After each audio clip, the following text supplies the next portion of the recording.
Bonjour, je suis Patricia de chez Bioglamour.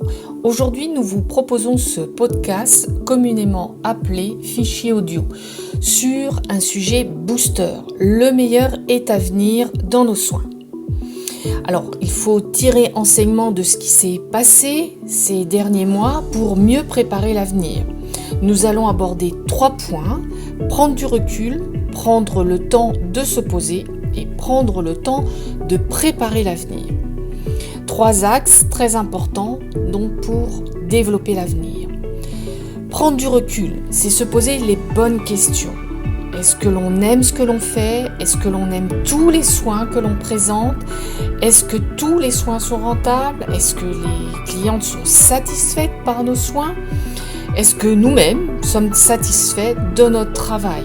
Très important de se poser un maximum de questions. Puis après, il faut prendre le temps de se poser. Nous sommes souvent amenés à travailler avec des œillères, avançons un peu toute tête baissée. Donc il est important de se poser et de réfléchir. Prendre le temps de s'écouter, d'écouter notre corps, car nous sommes la vitrine de notre centre. Donc prendre le temps d'écouter aussi nos clientes, prendre le temps de les appeler, de s'intéresser à elles, à leurs problèmes. C'est une source d'information intéressante sur des problématiques liées à leur poids, à leur mal-être, et avoir une écoute vraiment active. Prendre le temps aussi de faire des diagnostics minceurs à travers les différentes prescriptions beauté que l'on peut vous fournir, poser un maximum de questions. C'est une source d'information très intéressante sur l'origine de leurs problèmes. Donc ça concerne le temps à prendre, essayer de s'accorder un petit peu de temps. Et tout ça pour mieux préparer l'avenir. Ayez confiance à l'avenir. Ayez confiance en vous, en votre professionnalisme. Vous avez de l'or dans les mains. Démarquez-vous, ne faites pas comme vos collègues. Établissez un protocole avec vos clientes. Il faut en discuter ensemble, impliquer votre cliente, avancez main dans la main en leur proposant des menus à la carte, personnalisés, intégrant vos différentes technologies, mixez vos différentes techniques.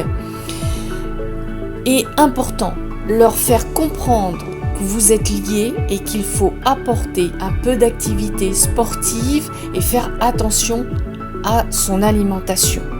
Et là, vous allez vraiment optimiser votre travail.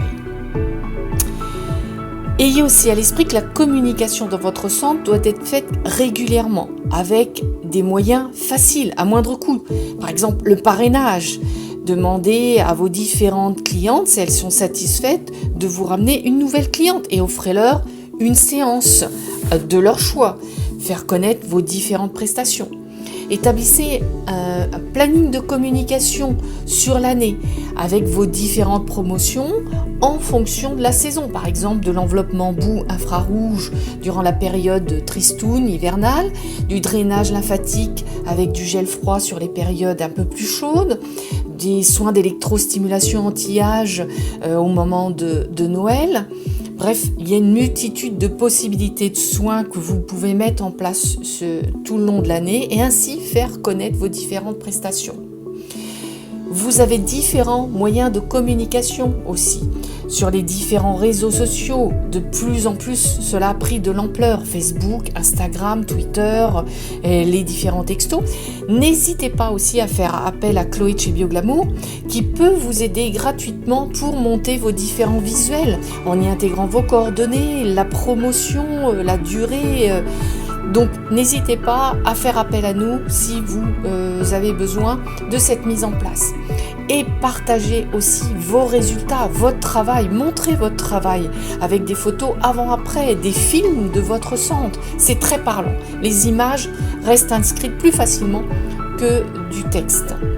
Donc en résumé, il est très important de se former, oui, mais il est surtout très important de prendre du recul, de se poser pour mieux construire l'avenir en apportant du bien-être. Le bien-être sera le reflet de votre institut. N'oubliez pas que vous êtes la vitrine, l'image positive de votre centre. sur ces bonnes paroles. Je vous remercie de votre écoute et je vous souhaite plein de bonnes choses pour cet avenir. À très bientôt. Merci.